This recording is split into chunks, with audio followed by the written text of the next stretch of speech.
Let me tell you all something right off the bat. When the world wasn't watching, when the spotlight was on someone else, India made a move so bold, so precise, so full of vision that it didn't just turn heads, it spun them right off their axis. This wasn't just another headline. It was a tectonic shift in global strategy. And it didn't only make ripples in Washington or Beijing, it shook boardrooms in London, rattled policy halls in Brussels, and made even the most skeptical nations recalibrate. See, they say the smartest players in the game don't make noise, they move in silence. And baby, India moved like a master chess player with one hand behind its back, calm, composed, calculating, and still knocked the king off the board with a smile that said, "You never saw this coming."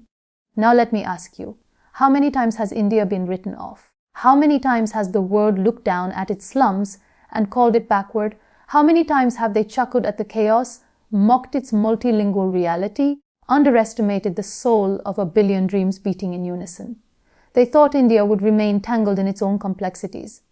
They said caste would break it, borders would choke it, religions would divide it. They assumed India would always be too busy cleaning its internal mess to ever become a global player. But while they mocked, India meditated. While they analyzed, India strategized. While they laughed, India learned. And while they underestimated, India evolved. See, when you're watching the wrong screen, the real story happens where the cameras aren't pointed.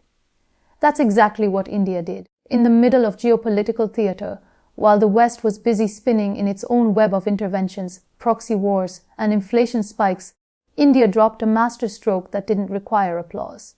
It required attention. Not because it was loud, but because it was effective. Because it made the world realize they were no longer looking at a player. They were looking at a power. And the reason it hit so hard isn't because the world didn't know India had the muscle. It's because they didn't believe India had the courage to flex it. But courage, grit, perseverance, that's been in India's blood since before the modern world even had maps. You have to understand this wasn't a reaction. This wasn't panic politics or a rushed policy pivot. This was years of planning colliding with the perfect moment. This was what happens when preparation meets purpose. When patience kisses opportunity, when resolve refuses to sleep, India played the long game while others chased headlines. It took its time not because it was slow, but because it was intentional. And when the moment finally came, India didn't just step into it. It owned it like it was born for it.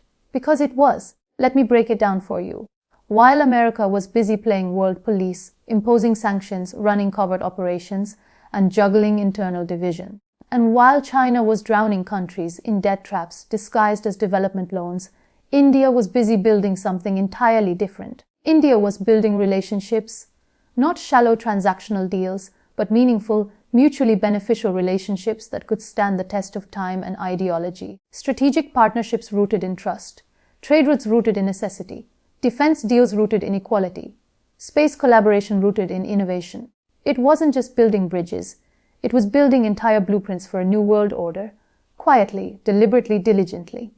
And the beauty of it, India didn't brag, it didn't make noise, because India understands something the modern world has forgotten.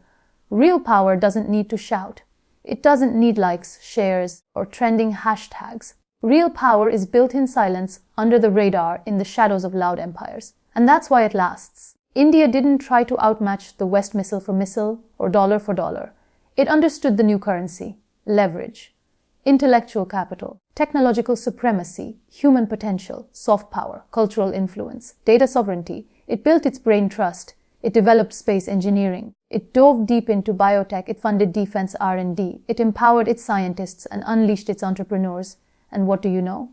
Suddenly, the top tech firms in the world, Amazon, Google, Microsoft, were being run by Indians. You think that's a coincidence? That's not a lucky break. That's generational preparation meeting a global shift. That's what happens when you stop asking for permission and start building your own foundation. India didn't just break into the global system. It became the system. It didn't just adapt to the algorithm. It rewrote it. And once that happened, the narrative flipped. Nations that once dismissed India as a chaotic democracy were now calling it a stabilizing force. Countries that refused to share technology were now lining up to sell and collaborate. Corporations that once saw India as just a labor market were now recognizing it as an innovation hub. Suddenly, The entire world realized this isn't the India they read about in outdated textbooks. This is a new beast. And that beast isn't growling for attention. It's commanding it. Now let's talk military. Because for decades, India was painted as a reactive power. But what they didn't see was the slow, quiet transformation happening beneath that label. BrahMos missile deals, domestic fighter jets, drone programs, indigenous aircraft carriers, submarines, anti-satellite weapons, and then came the export push. India didn't just beg for defense tech anymore. It built its own. And now, it's exporting it to the very countries that once refused to sell to it. That's poetic justice. That's strategic revenge. That's power flipping the script. And while all this was happening, India made one of its smartest moves yet. It stopped chasing Western validation. It stopped waiting for applause from the elite press, the think tanks, the Ivy League analysts. It stopped begging for approval and started writing its own playbook. Rejected global narratives that were biased, confronted media that was skewed, and began shaping a discourse that prioritized Indian interests, Indian people, Indian identity. It stopped asking for a seat at the table and said, "We'll build our own damn table." And baby, once you do that, you don't worry about who's sitting where, you host your own summit. While Europe scrambled over gas shortages and America played chess with OP ice, India redefined the energy game. It diversified suppliers, signed oil deals with countries the West boycotted, paid less for more, and kept its economy steady. And that wasn't just economic genius. That was negotiation with dignity. That was strategic autonomy in action. That was a masterclass in energy diplomacy. And don't even get me started on space. Because while the big names were spending billions to get to the moon, India did it on a budget smaller than some Hollywood films. Chandrayaan didn't just land on the moon. It landed India's flag on the map of nations with true cosmic ambition. That wasn't just scientific. It was symbolic. It declared to the world, we're not behind. We're just taking a different route. And sometimes the different road gets you further than the crowded one. But let's zoom out now. The move that shocked the world. It wasn't a flash in the pan.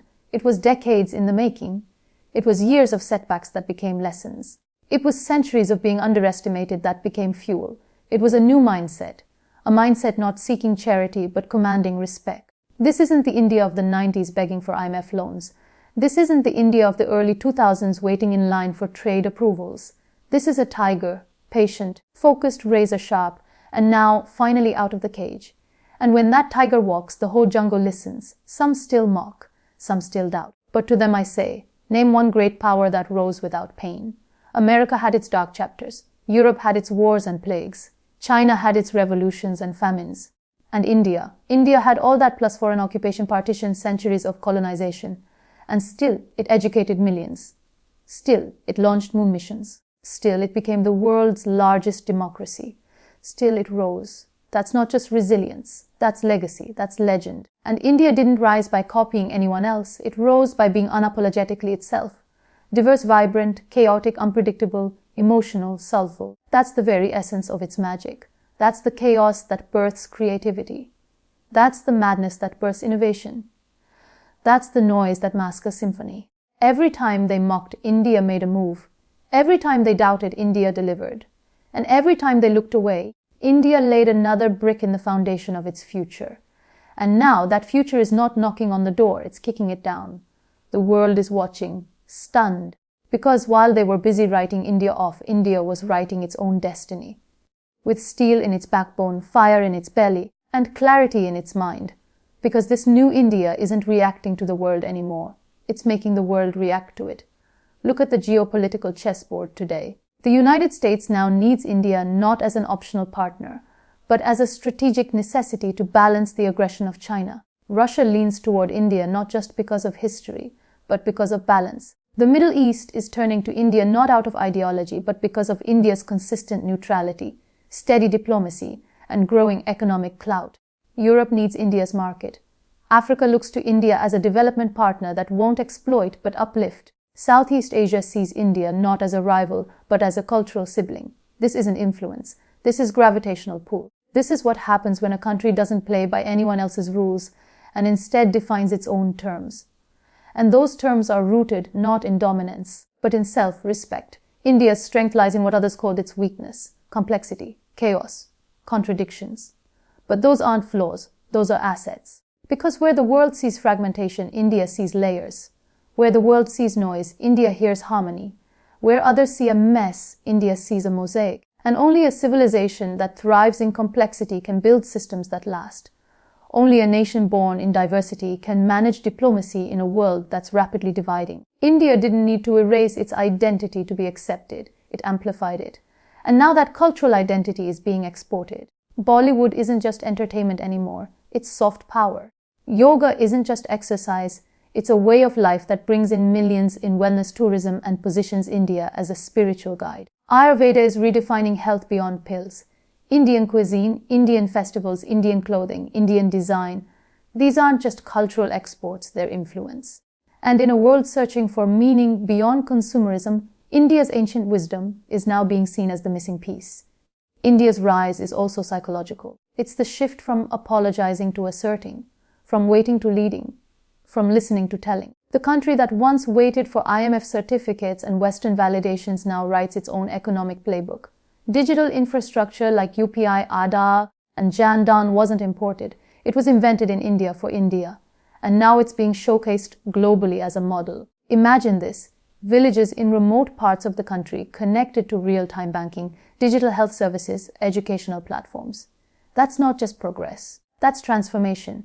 While developed countries still struggle with fragmented systems, India built a digital spine that supports 1 billion people. That's the kind of leap that doesn't make headlines every day but becomes history later.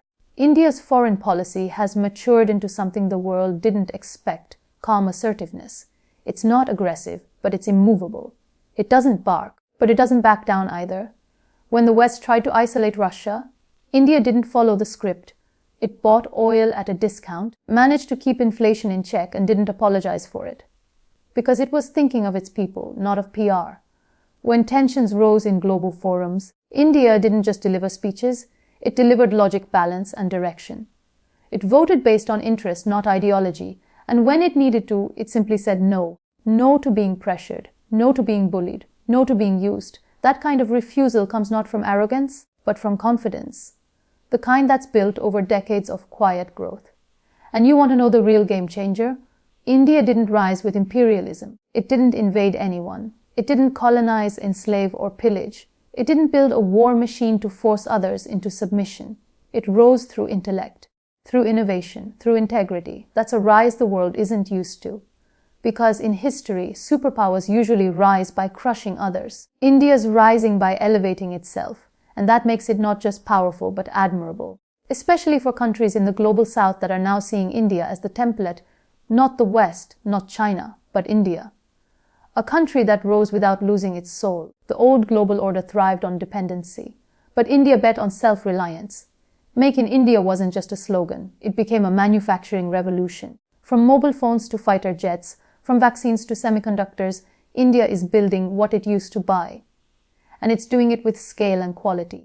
That's why foreign companies are shifting their factories to India.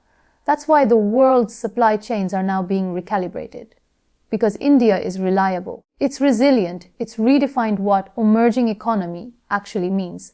And as other powers struggle with inflation, aging populations, political polarization, and labor shortages, India has something they don't: youth, energy, optimism, drive. Over half the population under 30, millions of engineers, creators, scientists, thinkers. This demographic dividend is not just a number. It's a revolution waiting to happen. But don't mistake this youth for naivety. Because this generation doesn't want to leave India to succeed. It wants to build India to succeed. Startups are booming. Unicorns are emerging. Investment is pouring in. And it's not just from outside, it's from within. This generation believes in Bharat. It doesn't see its culture as a burden. It sees it as a launch pad. It wears tradition with pride, and yet it codes in the latest AI languages. It performs classical dance while launching tech companies. That fusion of ancient and futuristic, that's the Indian advantage. Even in the international arena, India has done what no one expected. It became the voice of the voiceless. Vaccine matri wasn't just charity. It was soft power diplomacy at its finest. When rich countries hoarded vaccines, India sent them out. When disasters struck, India sent rescue teams, not rhetoric. When countries needed help without a lecture, India showed up with compassion. And that matters now more than ever, because in a world tired of coercion, India offers cooperation. And that cooperation comes with no strings attached. That's why India's influence feels more genuine, because it isn't just about deals, it's about dignity. Now look at how global media is shifting. For decades, India was covered through a lens of stereotypes: poverty, pollution, population. But today, even the biggest networks are being forced to shift their tone, because the reality is undeniable. You can't ignore a nation that's building billion-dollar startups every week. You can't mock a country that's landing on the moon's south pole. You can't dismiss a democracy that continues to thrive despite its diversity. The West, which once lectured India, now listens. The East, which once competed with India, now collaborates. The global South, which once waited for help, now looks to India for hope. This wasn't a PR miracle. This was a policy miracle. Years of careful groundwork, of building infrastructure, digitizing systems, deregulating industries, pushing reforms, and unleashing entrepreneurship. It's the long game, the hard game, the one with no shortcuts. And the most dangerous player is the one who plays long, because they don't panic, they prepare. They don't shout, they strike when ready. That's exactly what India has done. And this mindset didn't come from textbooks. It came from centuries of civilizational learning, from Vedas to space tech, from Upanishads to microchips, from temples to startups. India has always blended the material with the metaphysical. And that's what makes it unstoppable. Because when a country knows who